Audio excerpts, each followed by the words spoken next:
up, y'all? It's Daniel, your Shoemmelier. Before we get to the review, I wanted to do a quick plug for a podcast that I'll be starting in 2022. January 3rd, 2022, to be more specific. If you've ever listened to NPR's Up First podcast, then you have a pretty good idea of what I'm trying to do with my podcast called Fresh Kicks. Basically, what I want to do is every weekday and maybe some weekends, in 15 minutes or less, give you the news, analysis, and commentary about the newest and maybe hottest sneaker news that has occurred in the last 24 to 72 hours. Sneakers know no timetable, so sometimes sneaker news drops at 7 p.m., 10 p.m., 2 in the morning. So I will do my best to present to you every morning by 6 a.m. Eastern the 3 to 5 latest sneaker news, stories, controversies, etc., and let you listen to them, digest them, and really just kind of get a grip for the sneaker news that you might have missed while you were sleeping or while you were just doing other non-sneaker related activities the day or night before. Right now, you can subscribe and listen to Fresh Kicks on the Spotify and Anchor apps. And as the days go by, the podcast will be available on other apps where you can download and listen to your favorite podcasts. I'll be sure to put a link in the description below. So be sure to check out Fresh Kicks, the podcast, on January 3rd, 2022.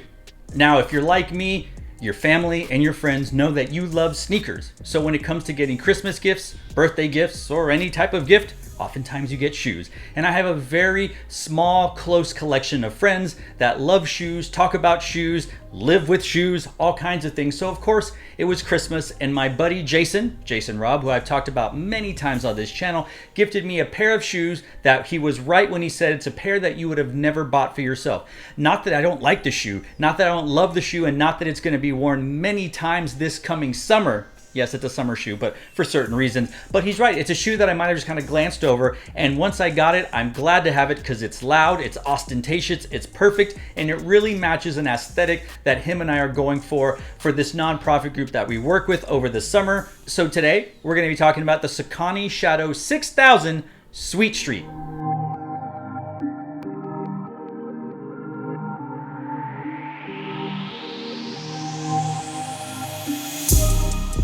Indulge your sweet tooth with the Sweet Street Shadow 6000, a Saucony original influenced by whimsical candy shop treats.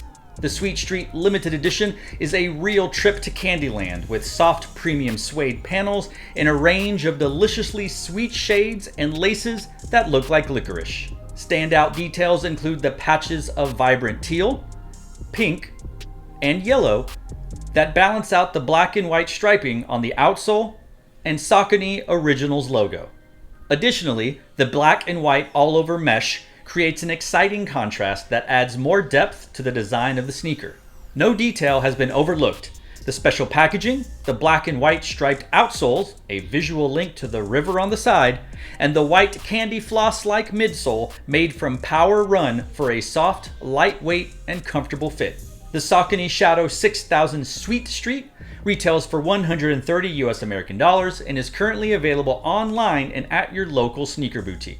Now when it comes to fit, I'm normally a size 9 across the board. Ultra Boost, Air Force Ones, Jordan 1s, Pumas, New Balance, Asics, etc.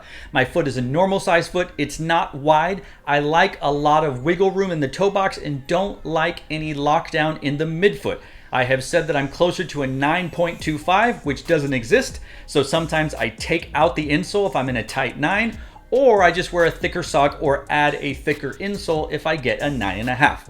In this shoe, I was gifted a size 9, which is my true to size, and I feel like it fits, well, true to size. It does have a little bit more lockdown in the toe box than I would prefer, but I can wiggle my toes, and I was wearing the shoes at the end of the day when my feet had long been swollen, so I imagine with a little breaking in and maybe with wearing the shoe at the beginning of the day, it will fit my foot just fine. So I'm comfortable in saying in this particular silhouette, you can go true to size.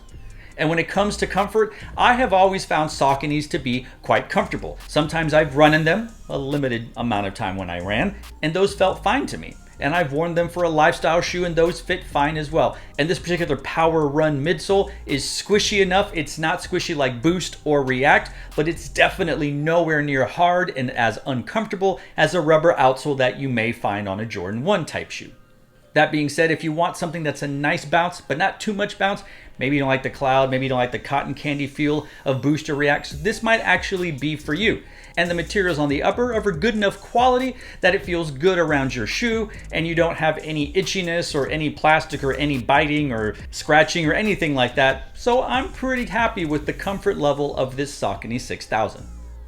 Now this is sort of a companion shoe to the Food Fight that was released earlier, and I loved what they were going with that, but I really didn't care for the colorway of it. It didn't speak to me. Maybe it was the greens and I don't know, the earth tony colors if I remember it correctly. But upon seeing this shoe, Jason was absolutely right. It's a great shoe. I'm glad to have it. I love the teal sock liner. I love the mustard color, which wouldn't be mustard, it's like a starburst. I love the pink on the toe box area, the mud guard. Everything about the shoe is just so great. Just candy striping, the zebra look to it, the licorice, all of these things. It does scream sweets to me. It does scream spring, it screams summer, and maybe you think this is like a Miami vibe, or if you're like me and support the 5-time world champion NBA San Antonio Spurs, these are almost Spurs colors with the teal, the pink, and the black, or Taco Cabana if you're one of those fans. So not only will this work in our nonprofit organization next summer, this will work for when I'm eating Taco Cabana and supporting